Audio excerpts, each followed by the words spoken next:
नमस्कार मैत्रिणींनो, स्वागत आहे तुमचं माझ्या चॅनलवरती। आज मी तुम्हाला हरितालिका या आसनाविषयी काही नियम सांगणार आहे। खूप छान आहे, व्हिडिओ शेवटपर्यंत ऐका आणि व्हिडिओ जर आवडला तर व्हिडिओला लाईक करा, शेअर करा। ज्यांनी सबस्क्राईब केलं नाही त्यांनी माझ्या चॅनलला सबस्क्राईब करा। चला तर मग अधिक वेळ न घालता व्हिडिओला सुरुवात करूया। हरितालिका हा सण दरवर्षी भाद्रपद महिन्यातील शुक्ल पक्षाच्या 3ऱ्या दिवशी साजरा केला जातो।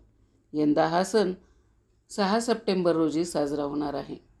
हरतालिका दिवशी माता पार्वती आणि भगवान शंकर यांची पूजा केली जाते। या दिवशी विवाहित स्त्रिया दीर्घायुष्य आणि पतीच्या अखंड सौभाग्यासाठी व्रत आणि पूजा करतात। अविवाहित मुलींसाठीही हा सण खूप खास आहे। अविवाहित मुली चांगला वर मिळावा म्हणून हे व्रत करतात। या व्रतामध्ये विवाहित महिला सौभाग्य प्राप्तीसाठी माता गौरीकडे आशीर्वाद मागतात। अनेकदा असे घडते की अनेक महिलांना त्यांच्या वैवाहिक जीवनात अनेक समस्यांना सामोरे जावे लागते। अशा लोकांसाठी हरतालिका हा सण खूप फायदेशीर ठरू शकतो। ज्या स्त्रिया आपल्या वैवाहिक जीवनात अडचणीत आहेत त्यांनी 6 सप्टेंबर रोजी पूजा करण्याव्यतिरिक्त काही उपाय देखील करू शकतात, ज्यामुळे त्यांना त्यांच्या वैवाहिक जीवनात आनंद मिळू शकतो। तसेच ज्या लोकांना त्यांच्या वैवाहिक जीवनात अडथळे येत आहेत त्यांनी देखील या उपायाबद्दल जाणून घेतले पाहिजे। हरतालिका व्रताच्या दिवशी भगवान शिव आणि माता पार्वतीची पूजा विधीनुसार करा। शेवटी हरतालिका संबंधित व्रताची कथा ऐका आणि त्यानंतर पार्वतीला खीर अर्पण करा। ही खीर तुमच्या पतीला प्रसाद म्हणून खाऊ घाला। यामुळे पती पत्नीचे नाते घट्ट होते, तसेच वैवाहिक जीवन आनंदी होते। हरतालिका दिवशी विवाहित स्त्रिया निर्जला व्रत करतात आणि संध्याकाळी 16 शृंगार करून जवळच्या कोणत्याही शिवमंदिरात जल अर्पण करतात। यानंतर ओम गौरी शंकराय नमः मंत्राचा जप करावा। तसेच शक्य असल्यास पार्वती देवीला लाल रंगाची चुनरी अर्पण करा आणि 7, 11 किंवा 21 रुपये तुमच्या भक्तीनुसार चुनरीमध्ये बांधा। पूजा पूर्ण झाल्यावर चुनरीत पैसे बांधून ठेवा। असे मानले जाते की यामुळे वैवाहिक जीवनात आनंद येतो। 4 जर अविवाहित मुलींना त्यांच्या आवडीचा वर हवा असेल तर त्यांनी या दिवशी सकाळी लवकर उठून स्नान करावे आणि नंतर भगवान शिव आणि माता पार्वतीच्या मंदिरात जावे।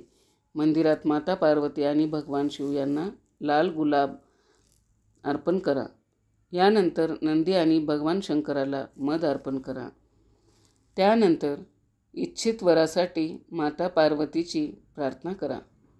असे केल्याने देवी पार्वतीचा आशीर्वाद प्राप्त होतो आणि मनोकामना पूर्ण होते। हरतालिकेच्या दिवशी पूजा आटोपल्यानंतर किमान 5 विवाहित महिलांना त्यांच्या भक्तीप्रमाणे काही वस्त्र दान करावे। तसेच भाग्यवान होण्यासाठी त्यांच्याकडून आशीर्वाद घ्या। धार्मिक मान्यतानुसार यामुळे वैवाहिक जीवनात आनंद टिकून राहतो। जर पती पत्नीमध्ये तिसरी व्यक्ती येत असेल किंवा प्रेमाची कमतरता असेल तर या दिवशी जोडप्याने दुधात हळद किंवा केशर टाकून शिव आणि पार्वतीचा अभिषेक करावा। हरतालिका तीजच्या दिवशी खीर बनवून देवाला अर्पण करावी। दुसऱ्या दिवशी पती पत्नीने हा प्रसाद एका भांड्यात एकत्र खावा। यामुळे वैवाहिक सुख वाढते।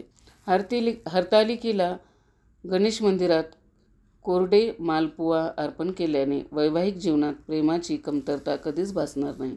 या दिवशी पत्नीने स्वतःच्या हाताने विड्याचे पान तयार करून भगवान शंकराला अर्पण करावे आणि मग पतीला द्या। यामुळे वैवाहिक जीवनात प्रेम वाढेल। नवविवाहित महिलांनी हरतालिका काळ्या रंगाचे कपडे घालणे टाळावे। याशिवाय काळ्या बांगड्या घालू नका। या काळात व्रत पाळणाऱ्या महिलांनी त्यांच्या पतीसोबत कोणत्याही प्रकारचे वादविवाद टाळावेत, कारण वादामुळे कुटुंबात नकारात्मक ऊर्जा पसरते। या दिवशी रात्री झोपणे टाळावे। या काळात भजन कीर्तन करणे शुभ असते। उपवास करणाऱ्या महिलांनी या दिवशी रिकामा भांग ठेवू नये। असे करणे अशुभ आहे, म्हणून भांगेमध्ये नेहमी सिंदूर लावावा। हरतालिका तामसिक अन्न सेवन करू नये। कसा वाटला माझा व्हिडिओ कमेंट करून नक्की सांगा. माझा व्हिडिओ शेवटपर्यंत ऐकलात त्याबद्दल आपल्या सर्वांचे मनापासून आभार.